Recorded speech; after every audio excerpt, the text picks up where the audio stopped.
My name's Matt. I've been diagnosed with ADHD for about 15 years, and I want to find out kind of how my friends see it. So I'm going to talk to my friend Rob, who I've known for 3 years now, and I lived with him for a semester. So let's see what Rob has to say. Hello, Matthew. Hey Rob, how are you? Good. How you doing? Good, good.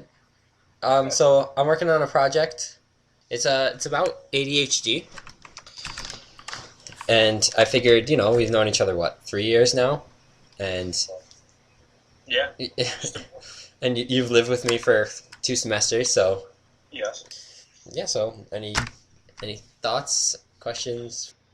What is ADHD? First of all. ADHD is a brain disorder. It stands for Attention Deficit Hyperactive or Hyperactivity Disorder, and it's a brain disorder characterized by an ongoing pattern of inattentiveness and hyperactivity. So, Okay. as you know, this pretty much describes a good part of who I am, and you know that you've lived, like I said before, you've lived with me, so you know exactly that's who I Yeah, am. I do know.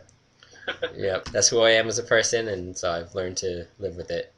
Apparently, there's two different types of ADHD, which I didn't even know myself, and I've had it for since the fourth grade. Oh, really? There's an inattentive presentation and a hyperactive presentation, and they present symptoms differently, or there's also a combined presentation. So just because you're diagnosed with ADD, which is attention deficit disorder, and Mm-hmm. ADHD, which I mentioned before, is attention deficit hyperactive or hyperactivity Yeah. disorder, doesn't mean you have to fit this stereotypical um, inattentiveness, hyperness, impulsiveness, can't sit still, can't focus, interrupts. Like it depends on which presentation you have, and you can have a combination of both, and it can change throughout the years too. Oh, so what are the health concerns that follow that? Like, is there anything that we need to seriously consider? There aren't really many health concerns with that. Um, One thing that the common misconception that sugar causes it, like watching eating too much sugar and watching TV, not watching sugar and eating TV, as like my brain likes to think. That's another thing too. My brain tends to get ahead of itself, Mm-hmm. and Things too fast for you to talk, right? yes, Mm-hmm. and I end up going off on all sorts of tangents. This is literally how my mind is. It's the way I see things is kind of I'm talking about one thing, but my brain's thinking about something else, and something else just over here distracts me, and then over here, and then you know what I mean. And then I get on these long tangents, which I'm on right now because that wasn't even your question.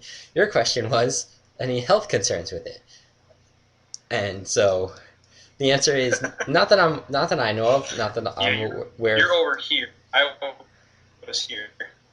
Yeah, yeah, that'll tend to happen too. Now, all right. So your biggest issue, I realized from living with you, Hmm. I think you know what's coming up too, is Uh, your time management uh, and being on time. yeah, Does that have anything to do with ADHD?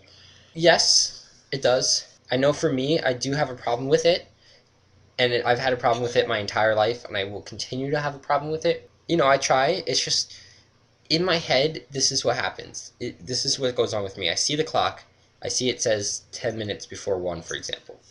Okay. Then I get. I'm like, oh, I still have to get my backpack together. I still have to find my shoes. I don't know where my ID card is because I misplaced it. Because that's another thing, is misplacing. Not being organized with your stuff. I'm gonna be late to my own funeral. I have that unfortunate At thought, but I probably will be. this point, it wouldn't surprise me. But I'm trying. You know what? I try, and a lot of times people think I'm lazy or I just don't care, which isn't the I wouldn't case. say that. No. Right, Yeah. right.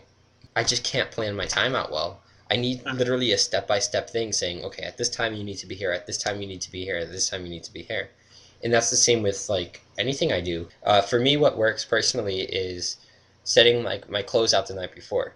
Setting all my clothes out that I'm wearing the next day, putting my wallet, my ID, my car keys, literally everything in one spot. So in the morning when I wake up, I just have to grab everything from that one spot and walk out the door. Now, there's also a prescription you take for that too, right? Yes, there is. I Okay. do every day. I have to take it. There's people that say, "Oh, well," they actually try to buy my medication for me, especially during finals week. They're like, "Well, it'll help me focus. It'll help me study." What it does for me is it doesn't give me that advantage. It really just brings me up to the normal level that everyone else is at. So, what your idea of sitting down and studying and focusing is, I can't do that without my medication. So, do you have questions for me about your ADHD? Does it ever annoy you? Did it ever annoy you? Honestly, it didn't. Okay.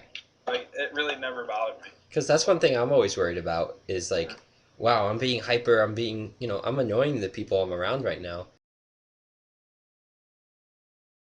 If I wanted to learn more about ADHD, where could I figure this out? Well, you could talk to me, but you could also go online. The Uh-huh. main resource I would say to go to is the National Institute of Mental Health's website. The Health and Counseling Center on our campus, SUNY Oneonta's campus, could definitely help if you have students at your school, and most other universities could go to their health or counseling or wellness center, and that's a great campus resource to be able to use as well. Well, thank you, Rob. I No appreciate you problem, asking buddy. me these questions. Hey, anytime. So. Anytime. My pleasure.